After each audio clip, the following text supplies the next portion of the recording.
unit number 5, earthing system, in which we are seen about the importance of earthing, presented by myself, Mr. Vasade Yogesh, lecturer from Electrical Department, SRT Polytechnic, Yetrao. Introduction. What is the purpose of earthing? To achieve the protection from electrical shock, it is essential to install earthing system.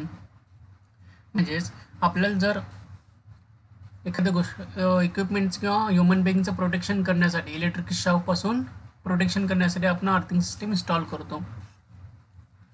Okay, earthing system it is used for the protection from electrical shock to the human being और equipment. Okay, definition.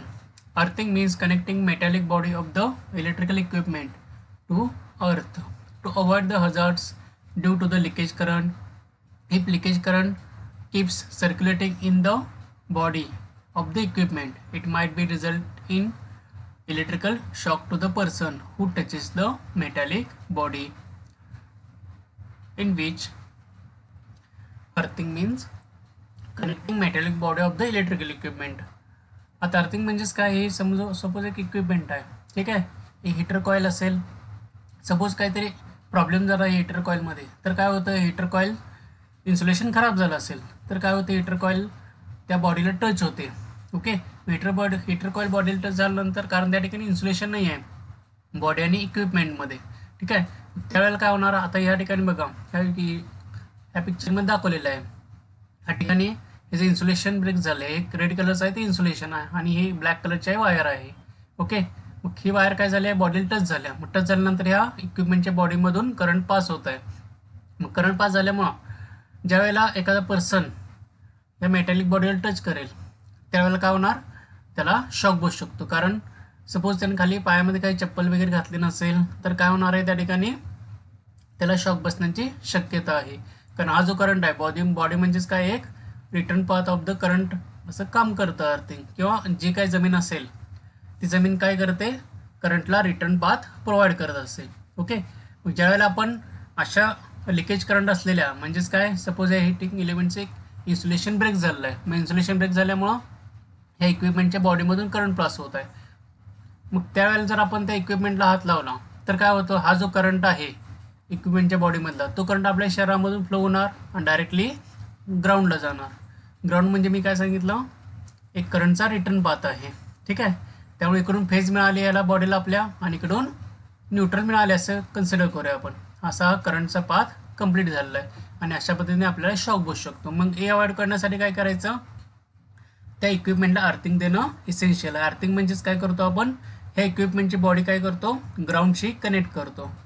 ह्या इक्विपमेंटची metallic body जी असेल ती metallic body आपण ग्राउंडशी connect करतो, की ज्यामुळं ज्या वेळेला या बॉडीमध्ये करंट पास होईल, ओके, इक्विपमेंटच्या बॉडीमध्ये, ह्युमनच्या बॉडीमध्ये नाही, ज्यावेळी इक्विपमेंटच्या बॉडीमध्ये हा करंट पास होईल इन्सुलेशन ब्रेक झाल्यानंतर, तर तो करंट काय होतो, या अर्थिंग थ्रू ग्राउंडला जातो आणि जी काय फ्यूज असेल ती ब्लोन होते. कारण त्यावेळेला करंट वाढतो, म्हणजे जसे शॉर्ट सर्किट कंडिशनमध्ये करंट मॅक्झिमम होतो, तसं या ठिकाणी काय होणार आहे, ही जी फ्यूज आहे ही करंटला काय झालं, आता डायरेक्टली एक पाथ मिळाला. या ठिकाणी कोणत्याही टाईपचा रेजिस्टन्स नाही, कारण हा सुद्धा कंडक्टिंग पाथ आहे, इक्विपमेंटची बॉडीसुद्धा एक कंडक्टिंग पाथ आहे.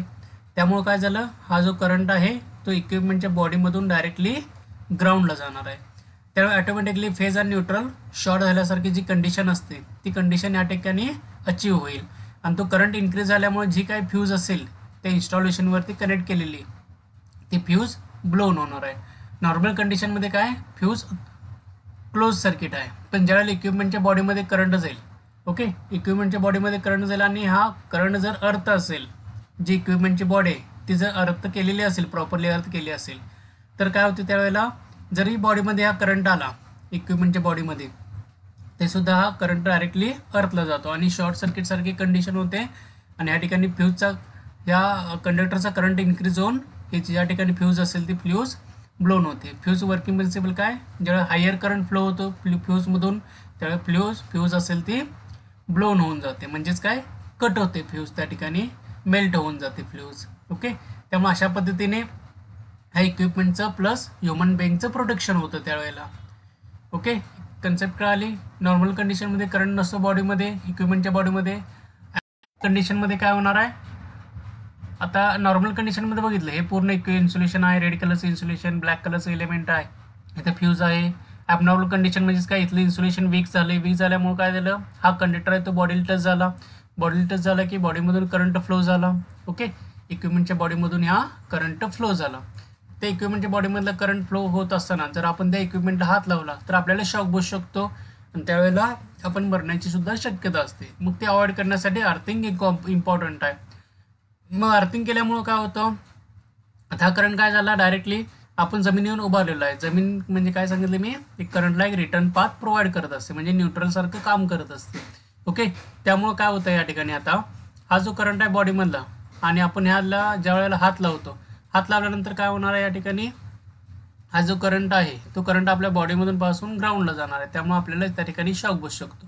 जर या ठिकाणी आपण लेदरचे शूज घातला असेल किंवा इन्सुलेटेड मटेरियल असेल तर आपल्याला शॉक लागण्याची शक्यता नाही आहे. ओके, जर आपण इथं या ठिकाणी कोणत्याही टाईपचं इन्सुलेटिंग मटेरियल म्हणजे शूज वगैरे, इन्सुलेटिंग शूज किंवा इन्सुलेटिंग रबर मॅट नसेल या ठिकाणी, तर आपल्याला शॉक लागू शकतो. ठीक आहे, मग अशा प्रकारे शॉक अवॉइड करण्यासाठी आपण काय केलं, इक्विपमेंट अर्थिंग केलं.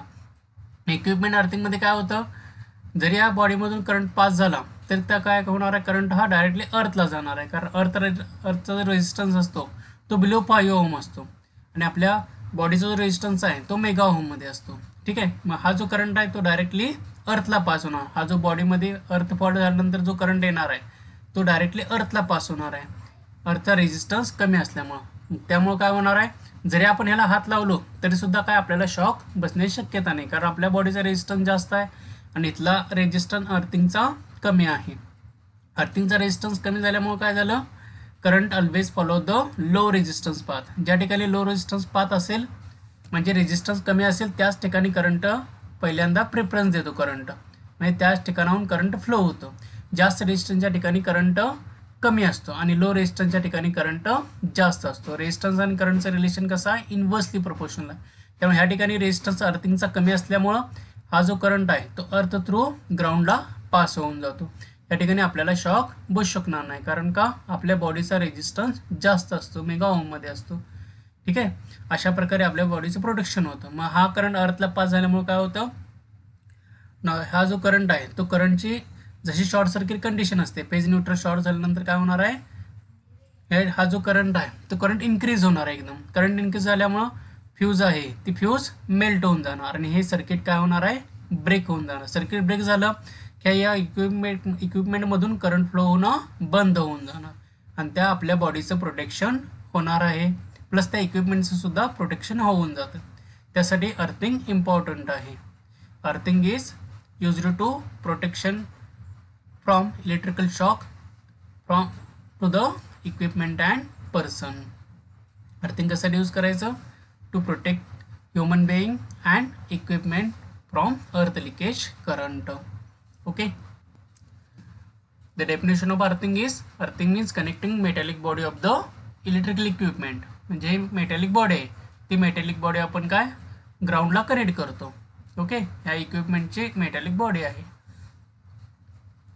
Metallic body of the electrical equipment to the earth to avoid the hazards due to the leakage current. Leakage करंटमुळे जो आपल्याला शॉक बसणार आहे तो शॉक अवॉइड करण्यासाठी प्लस इक्विपमेंटचं प्रोटेक्शन करण्यासाठी अर्थिंग हे इसेन्शियल आहे. ठीक आहे, if the leakage current keeps circulating in the body of the equipment it might be result in electrical shock to the person who touches the metallic body. जर या ठिकाणी जो करंट आहे, हा जो करंट आहे नॉर्मल कंडिशनमध्ये करंट नाही आहे, बॉडीमध्ये करंट नाही, पण ॲबनॉर्मल कंडिशनमध्ये इन्सुलेशन वीक झाल्यानंतर हा करंट त्या बॉडीमध्ये येणार आहे.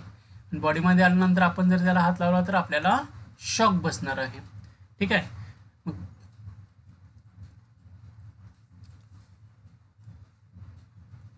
Okay. The process of second definition काय, the process of connecting neutral point of the supply system.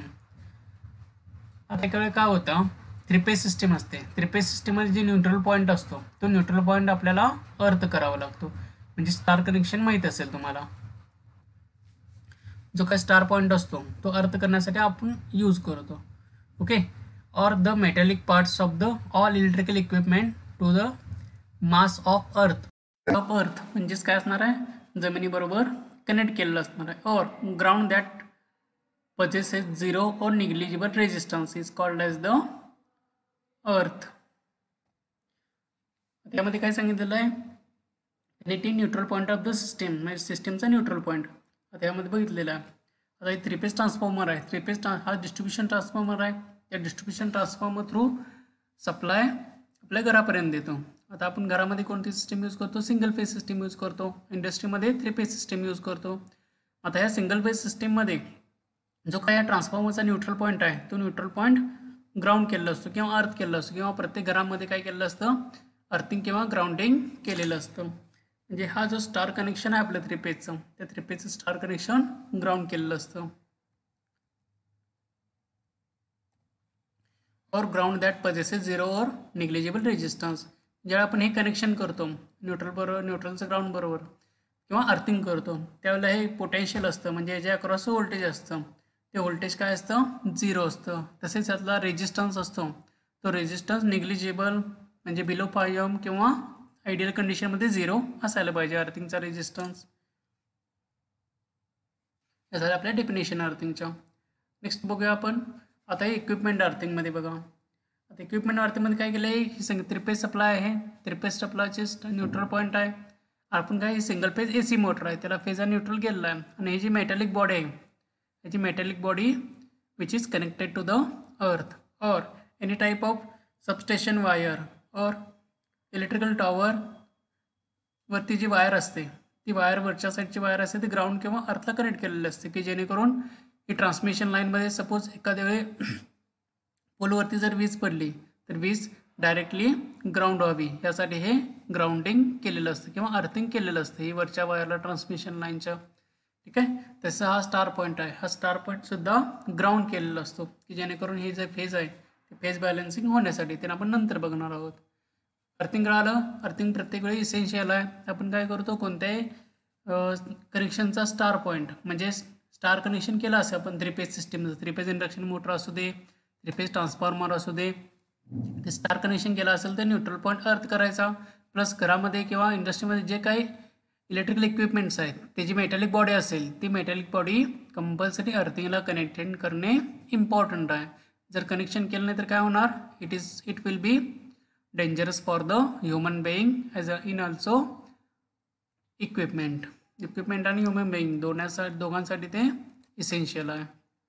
Importance of necessity of earthing to provide the protection and safety to the operator, to provide the protection and safety to the equipment. या 2 पॉईंटमध्ये काय mention केलं आहे, protection and safety ऑपरेटरची पण व्हायला पाहिजे आणि इक्विपमेंटची व्हायला पाहिजे. ओके, त्यासाठी आपण अर्थिंग करत असतो. त्यामध्ये बघा ह्या डायग्राममध्ये काय दाखवलं आहे, या ठिकाणी आपण जर हात लावला याला तर हात लावल्यानंतर काय होणार, आपल्याला शॉक बसू शकतो, ते आपण बघितलेलं आहे. अर्थिंग केला असेल तर काय होणार, जो काय करंट आहे तो अर्थिंग थ्रू ग्राउंड होणार आहे. मग अर्थिंग थ्रू एकदा ग्राउंड झाला करंट की काय होणार, अर्थ आणि न्यूट्रल यामधला रेजिस्टन्स काय असतो, निग्लिजिबल असतो. म्हणजेच काय, अर्थिंगचा रेजिस्टन्स 0च्या आसपास आहे. त्यामुळे ही फेज वायर आपण या बॉडीला कनेक्ट झाली तर काय होणार आहे, त्या ठिकाणी 0 रेजिस्टन्स येणार आहे. मग रेजिस्टन्स 0 झाला की करंट काय तो मॅक्झिमम होणार आहे. करंट मॅक्झिमम झाला की फ्यूज काय ती मेल्ट होणार. फ्यूज मेल्ट झाली की कनेक्शन ओपन सर्किट होणार. ओपन सर्किट झालं की या इक्विपमेंटला सप्लाय जाणं बंद होणार. म्हणजेच काय, equipment protection plus operator protection हे दोन्ही सुद्धा या ठिकाणी केलं जातं by using the earthing system to facilitate the balance supply conditions. आता बॅलन्स सप्लाय कंडिशन म्हणजे काय असतं, आता 3 फेज स्टार कनेक्शन आहे. ओके, तुम्ही आता ECN मध्ये 3 फेज सिस्टीम झाला असेल तर माहीत असेल तुम्हाला. 3 फेज सिस्टीममध्ये काय होतं, हे 3 वाइंडिंग आहे. ज्यावेळेला 3 फेजवरचा लोड आहे तो लोड इक्वल असतो, त्यावेळेला काय असतं, या स्टार पॉईंटचा करंट 0 असतो. पण ज्यावेळेला ह्या पद्धतीनं करंट आहे तो अनइक्वल असेल, म्हणजे ह्या फेजचा करंट वेगळा, ह्या फेजचा वेगळा, ह्या फेजचा वेगळा, किंवा व्होल्टेज जरी अनबॅलन्स असेल, आपण सिंगल फेज व्होल्टेज म्हणजेच काय, फेज आणि न्यूट्रलमधलं व्होल्टेज. 3 फेज व्होल्टेज म्हणजे आपण 2 फेजमधलं व्होल्टेज मेजर करतो, म्हणजे R आणि B फेजमधलं, R आणि Y फेजमधलं, किंवा B आणि R फेजमधलं, Y आणि B मधलं, ते व्होल्टेज किती असणार आहे तुमचं 440. हे कुठलं आहे आर आणि B. It is the voltage between the R and Y and it is the voltage between the Y and B which is 440 volt or up to the 415 volt and the voltage between the one phase and neutral is 230 volt. R and neutral or Y and neutral or B and neutral, the voltage between phase and neutral is 230 volt. ज्या वेळेला हे unbalance system होईल त्यावेळेला काय असतो unbalance current flow होतो आणि according to KCL Kirchhoff's current law incoming current is equal to the outgoing current ही कंडिशन सॅटिस्फाय व्हायला पाहिजे. पण अनबॅलन्स लोड असेल तर ही कंडिशन सॅटिस्फाय होत नाही. त्यामुळे जंक्शन पॉईंटमधून काही करंट फ्लो होतो. मग हा करंट काय होतं हा करंट फ्लो झाल्यामुळं त्याचे भरपूर डिसॲडव्हान्टेज आहेत. म्हणजे मोटरचं मॅग्नेटिक फील्ड डिस्टर्ब होतं किंवा जे काही व्होल्टेज असेल ते अनबॅलन्स होऊ शकतं. करंट अनबॅलन्स होतो. एखादी वायरमध्ये करंट जास्त आहे ती वायर गरम होऊ शकते. दुसऱ्या तिकडचे जे व्होल्टेज आहे ते व्होल्टेज कमी जास्त होऊ शकतं. असे बरेच प्रॉब्लेम येतात अनबॅलन्सिंगमुळे. ते आपल्याला बॅलन्सिंग करावं लागतं. मग त्यासाठी काय केलं जातं हा न्यूट्रल पॉईंटमधला जो करंट आहे तो करंट ग्राउंड केला जातो ग्राउंडला नेला जातो की जेणेकरून यातलं अनबॅलन्सिंग कमी व्हावं. अनबॅलन्सिंग झाल्यानंतर काय होणार आहे न्यूट्रल पॉईंटमध्ये करंट असणार आहे. जेव्हा ही बॅलन्स सिस्टीम असेल म्हणजे तिन्ही फेजवरचा लोड किंवा वॅटेज सेम असेल तर त्याला आपण बॅलन्स कंडिशन म्हणतो. अनबॅलन्स म्हणजेच काय तिन्ही फेजवरचा लोड व्होल्टेज किंवा करंट अनबॅलन्स असेल म्हणजे अनइक्वल असेल तर त्याला अनबॅलन्स लोड म्हणतो आपण. अनबॅलन्स झाला की लोड ह्यामधून करंट फ्लो होतो. मग तो करंट आपण अर्थिंग थ्रू ग्राउंड करू शकतो. ओके. त्यामध्ये नेक्स्ट पॉईंट काय सांगितलं आहे to provide the safe path to discharge lightning and short circuit current. Earth provide the safe path to discharge lightning. आता सपोज आपलं घर आहे घरामध्ये काय केलेलं असतं वीज वगैरे पडली तर घराला नुकसान होऊ शकतं. ठीक आहे. मग ते नुकसान वाचवण्यासाठी आपण काय करतो एक लाइटनिंग रॉड हे आपल्या घरावरती इन्स्टॉल करतो. मग त्या लाइटनिंग रॉडचं कनेक्शन काय केलेलं असतं अर्थिंग बरोबर केलेलं असतं. ठीक आहे. हे कनेक्शन अर्थिंग बरोबर केल्यामुळे काय होतं जी वीज पडणार आहे ती ह्या रॉडवरती पडते. त्या रॉडमधून डायरेक्टली अर्थला पास होते आणि आपल्या घराचं प्रोटेक्शन केलं जातं. म्हणजेच काय वीज डायरेक्टली घरावर पडण्यापेक्षा पहिल्यांदा ती काय करणार अर्थ पॉईंटमधून किंवा ह्या लाइटनिंग पुरवठ्यामधून ग्राउंडला पास होणार आहे. आपल्या घराकडे येणारच नाही कारण आपल्या घराचं रेजिस्टन्स जास्त असणार आहे सिमेंटचा वगैरे. ते जर हे मेटॅलिक रॉड आहे मेटॅलिक रॉडचा रेजिस्टन्स कमी आहे तसं अर्थिंगचा रेजिस्टन्स कमी आहे. त्यामुळे वीज जी पडणार पहिल्यांदा या लाइटनिंग रॉडवरती कारण लाइटनिंग रॉडची हाईटसुद्धा जास्त असते घरापेक्षा. लाइटनिंग रॉडवर पडून ती जी काही वीज असेल ती डायरेक्टली ग्राउंडला डिस्चार्ज केली जाते. असा या अर्थिंगचा मेनली यूज आहे. To isolate the faulty section. Next part काय to isolate the faulty section. यातला एक पार्ट राहिलेला आहे शॉर्ट सर्किट करंट. ते मोठं शॉर्ट सर्किट झालं तर काय होणार त्या ठिकाणी इन्सुलेशन ब्रेक होणार आहे. ओके. त्या ठिकाणी बघा सपोज इथे शॉर्ट सर्किट झालेलं आहे त्यावेळेस सुद्धा हे इन्सुलेशन जास्त करंटमुळे ब्रेक होऊ शकतं. मग ब्रेक झाल्यामुळं या ठिकाणी असं हे करंट या बॉडीमधून पास होऊ शकतो. त्यामुळे काय होतं अर्थिंग केल्यामुळं आपल्याला शॉर्ट सर्किट करंटपासून सुद्धा प्रोटेक्शन प्रोव्हाइड केलं जातं. तो आयसोलेट द फॉल्टी सेक्शनला आयसोलेट करायचं आहे म्हणजे आपण डायग्राममध्ये बघितलं नव्हतं आता.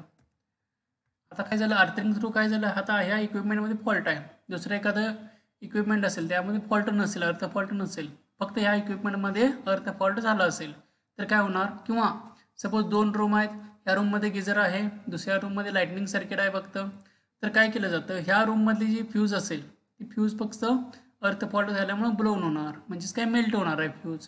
दुसऱ्या रूममध्ये लाइटिंग तुमची आहे तशी चालू राहणार आहे. ह्या पद्धतीने काय करू शकतो आपण अर्थिंगमुळं मेनली जो फॉल्टी सेक्शन आहे तो हेल्दी सेक्शनपासून आयसोलेट करू शकतो. To protect the installation from sudden high voltages म्हणजे सडन हाय व्होल्टेज. आता थोड्यापूर्वी आपण ट्रान्समिशन लाईन बघितली सडन हाय व्होल्टेज इन्क्रीज किंवा डिक्रीज होत असतं. मग ते हाय व्होल्टेजमुळं हाय व्होल्टेज वेव्ह जनरेट होत असते. मग ती वेव्ह जनरेट झालेले किंवा एक चार्ज तयार होत असतो त्यावेळी ट्रान्समिशन लाईनमधून करंट फ्लो होत असतो. त्या हाय व्होल्टेजमुळे यामध्ये जो काही चार्ज तयार होत आहे तो चार्जला डिस्चार्ज करायचं कामसुद्धा हे अर्थिंग करत असतं. Sudden high voltages switching surges with lightning arrester and surge suppressor. Lightning arrester म्हणजे आता आपण एक घराचं एक्झाम्पल बघितलं. हा तुमचा झाला लाइटनिंग अरेस्टर. ह्या ठिकाणी आपण लाइटनिंग अरेस्टर बसवू शकतो. ठीक आहे. लाईटनिंग अरेस्टरचं काम काय, जे काय सबस्टेशन वगैरे असतात त्या सबस्टेशनमध्ये जे काय लाईटनिंग तयार होणार आहे. आता सपोज हे सबस्टेशन आहे, या ठिकाणी लाईटनिंग अरेस्टर बसवलं असेल. अर्थिंग आणि लाईटनिंग अरेस्टरमध्ये फरक आहे. लाईटनिंग अरेस्टर एक इक्विपमेंट आहे, म्हणजे आता हा जो जसा रॉड आहे जो काही लाईटनिंग अरेस्टरचं काम करतो, तसं सेम लाईटनिंग अरेस्टर थोडं वेगळं इक्विपमेंट असतं. ते तुम्हाला स्विचगेअर अँड प्रोटेक्शनमध्ये होऊन जाईल. म्हणजे लाईटनिंग अरेस्टर काय करतात, सबस्टेशनमध्ये बसवतात आणि त्याचं कनेक्शन अर्थशी केलं जातं. ज्यावेळेला वीज होईल त्यावेळेला काय होतं, लाईटनिंग अरेस्टरमध्ये पहिल्यांदा वीज येणार आणि तिथून ती ग्राउंडला डिस्चार्ज होणार आहे वीज. अशा पद्धतीचं काम किंवा प्रोटेक्शन लाईटनिंग अरेस्टर थ्रू होऊ शकतं.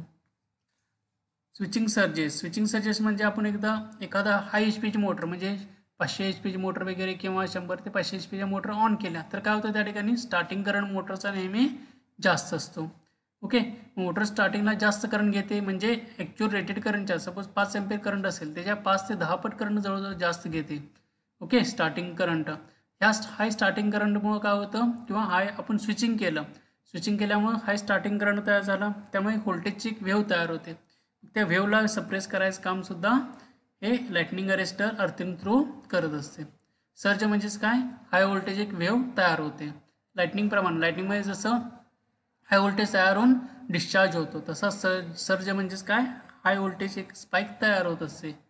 ओके, स्पाइक म्हणजेच काय, एक हाय व्होल्टेजची एक वेव्ह तयार होत असते.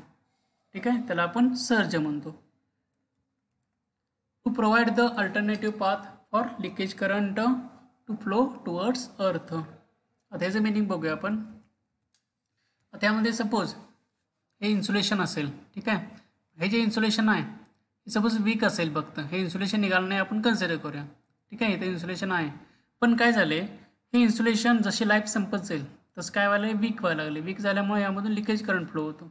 मग त्या लिकेज करंटला एक पाथ प्रोव्हाइड करण्याचं काम अर्थिंग देत असतं.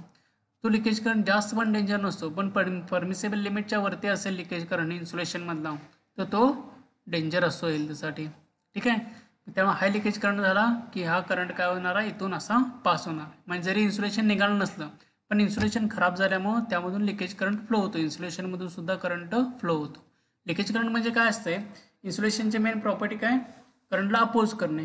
पण ते काय होतं, इन्सुलेशन लाईफ जशी खराब होत जाईल तसंच काय होतं, इन्सुलेटर ॲज ए कंडक्टर म्हणून ॲक्ट होतो, कारण का त्याची लाईफ खराब होत आली. मग त्यामुळे त्या इन्सुलेशनमधून एक स्मॉल करंट फ्लो होत असतो, त्याला आपण लिकेज करंट म्हणतो. ह्या लिकेज करंटला एक पाथ प्रोव्हाइड करायचं काम सुद्धा अर्थिंग थ्रू होऊ शकतं. To save human life from danger of electrical shock. और second point is to save human life from danger of electrical shock due to the leakage current. आता leakage current बघितलं आपण, leakage current प्रोटेक्शनसाठी आपण earthing सुद्धा use करू शकतो. To protect the high rise building structure against lightning stroke. आता lightning स्ट्रोकचं example बघितलं, हे आता लहान घर झालं, तसं मोठ्या मोठ्या बिल्डिंग वगैरे असतात, तर त्या बिल्डिंगवरती लाइटनिंगपासून प्रोटेक्शन करण्यासाठी आपण अर्थिंगचा यूज करतो. आता हाय राईज बिल्डिंगच का यूज केला वर्ड, कारण या ठिकाणी जेवढ्या उंच इमारती असतात तेवढं म्हणजे स्काय आकाशामधलं आणि त्या बिल्डिंगमधलं अंतर कमी होतं. त्यामुळे पहिला जी वीज पडणार आहे ती उंच बिल्डिंगवरतीच पडणार आहे. ज्या उंच बिल्डिंग असतात त्या ठिकाणी लाईटनिंग प्रोटेक्शन सगळ्यात मोस्ट इम्पॉर्टंट आहे, कारण वीज जर पडली की लाईटनिंग बिल्डिंगचा एरिया जमिनीपासून उंचावरती असतो, त्यामुळे दोघांमध्ये लाईटनिंग डिस्चार्ज होऊ शकतो, स्कायमध्ये आणि बिल्डिंगमध्ये. हाय व्होल्टेज झाल्यामुळे काय होतं, बिल्डिंगच्या आतमध्ये काय एक रॉडचं स्ट्रक्चर असतं, मग ते रॉड काय जमिनीशी कनेक्ट असतं, त्यामुळे डायरेक्टली बिल्डिंगवरती वीज पडू शकते. मग त्या वीजपासून संरक्षणासाठी आपण काय करतो, अर्थिंग रॉडवरती लाईटनिंग प्रोटेक्शन रॉड वरती इन्स्टॉल केलेला असतो. ओके, तो आपल्याला लाईटनिंग स्ट्रोकपासून प्रोटेक्शन प्रोव्हाइड करतो. To provide the stable platform for operation of sensitive electronic equipment. आता तुम्ही इलेक्ट्रॉनिक इक्विपमेंट बघितलं तर त्यामध्ये निगेटिव्हलाच अर्थ म्हटलं जातं. ठीक आहे, मग जे काही इलेक्ट्रॉनिक इक्विपमेंट आहेत त्यामध्ये हाय व्होल्टेज किंवा हाय फ्रिक्वेन्सी पल्सेस वगैरे जनरेट केलेलं असतात. मग एखाद्या वेळी त्यामुळे काय होतं, हाय फ्रिक्वेन्सी पल्समुळे इन्सुलेशन तिथलं खराब होऊन लिकेज करंट फ्लो होऊ शकतात. त्यामुळे त्या सेन्सिटिव्ह इलेक्ट्रिकल इक्विपमेंटला एक स्टेबल ऑपरेशन प्रोव्हाइड करण्यासाठी सुद्धा अर्थिंग इसेन्शियल असते, की जेणेकरून काही प्रॉब्लेम झाला तर त्या ठिकाणी डायरेक्टली करंट त्या अर्थिंग थ्रू डिस्चार्ज केला असतो. प्रत्येक निगेटिव्ह पॉईंट इक्विपमेंटचा निगेटिव्ह पॉईंट नेहमी अर्थिंगला कनेक्ट केलेला असतो. म्हणजे इलेक्ट्रॉनिक इक्विपमेंट असतात ते AC आणि DC दोन्ही सप्लायवरती वर्किंग करतात. मेनली DC सप्लायवरती वर्किंग करत असतात. मग त्या DC सप्लायचा निगेटिव्ह पॉईंट अर्थ केला जातो. आता इलेक्ट्रिकल अर्थिंग कशासाठी इम्पॉर्टंट आहे? Explain Y electrical earthing is important or equipment earthing is important. Earthing is carried out for the safety of personnel operating on the equipment.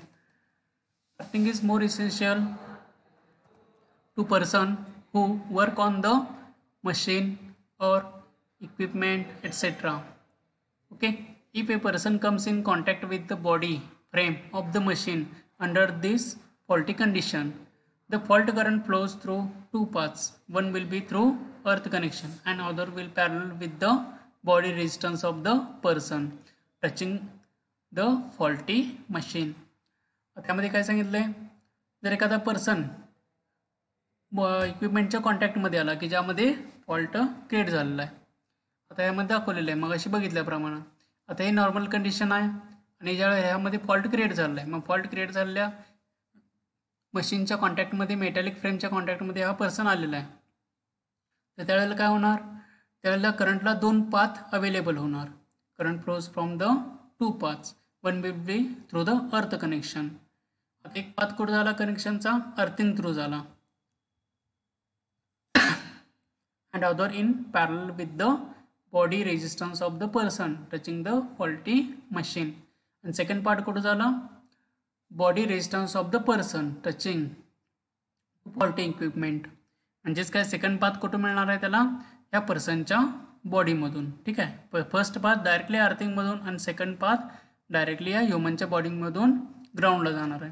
म्हणजेच या करंटला दोन पाथ मिळाले. पण काय होतं, ह्युमन बेईंगचा किंवा ह्युमन बॉडीचा जो रेजिस्टन्स आहे, which resistance is in mega ohm and our earthing resistance is in below 5 ohm, so that the earth current or equipment fault current will be goes through the earthing. The rule is current always follow the low resistance path. current low resistance path follow केल्यामुळे काय होतं, हा जो अर्थिंगचा 5 ohmच्या खाली resistance आहे त्यामधून current हा pass होणार आहे. या ह्युमन बॉडीमधून करंट पास होणार नाही, कारण या ठिकाणी ह्युमन बॉडीचा रेजिस्टन्स आहे तो मेगा ओहममध्ये असणार आहे. अशा प्रकारे प्रोटेक्शन आपण करू शकतो. As the earth resistance is very low as compared to the body resistance, most of the current flows through the earth electrode. अर्थ रेजिस्टन्स नेहमी कमी असल्यामुळे काय होणार आहे, अर्थिंगमधून मॅक्झिमम करंट फ्लो होणार आहे.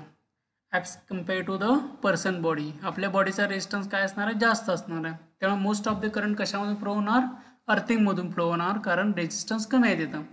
आणि एकदम कमी अमाऊंटमध्ये करंट म्हणजे एकदम स्मॉलमध्ये करंट काय होणार, आपल्या बॉडीमधून फ्लो होणार. पण तोपर्यंत काय होतं, जो फ्यूज आहे त्या ठिकाणी इन्स्टॉलेशनवरचा तो फ्यूज ब्लोन होऊन जातो.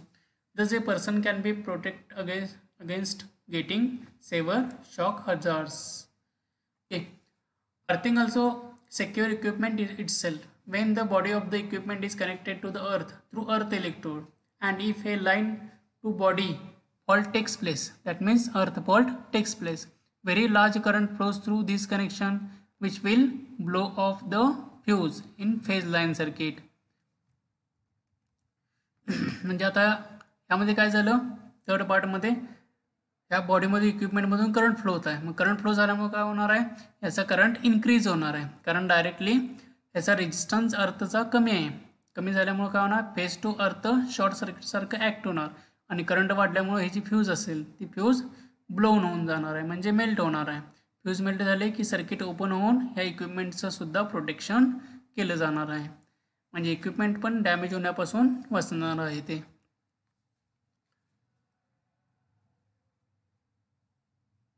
and or operate the earth fault relay and causing tripping of the circuit breaker. हे जी फ्यूज आहे, ह्या फ्यूजच्या ठिकाणी अर्थ फॉल्ट रिले असेल किंवा एखादा सर्किट ब्रेकर असेल, तो सर्किट ब्रेकर सुद्धा ट्रिप होऊ शकतो. म्हणजे आता फ्यूज आहे त्या ठिकाणी MCB सुद्धा असू शकेल किंवा दुसऱ्या टाईपचा एखादा सर्किट ब्रेकर असेल ELCB वगैरे, तो सुद्धा ट्रिपिंग होऊन जातो. पण मेनली अर्थ प्रोटेक्शनसाठी आपण अर्थ लिकेज सर्किट ब्रेकर किंवा रेसिड्युअल करंट सर्किट ब्रेकर किंवा आता LCB ऑपरेट आहे तो व्होल्टेज ऑपरेटेड आहे आणि RCCB आहे तो करंट ऑपरेटेड आहे. मग RCCBलाच आपण RCD रेसिड्युअल करंट डिव्हाइससुद्धा म्हणू शकतो. ठीक आहे.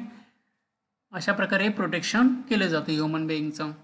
जे ऑपरेटर पण प्रोटेक्शन होणार आणि इक्विपमेंटसुद्धा प्रोटेक्शन होणार आहे. मग त्यामुळे काय होऊ शकतं, फॉल्ट अर्थ फॉल्ट रिले ऑपरेट होऊ शकतो किंवा सर्किट ब्रेकर ऑपरेट होऊ शकतं. All today's session will be completed. Thank you.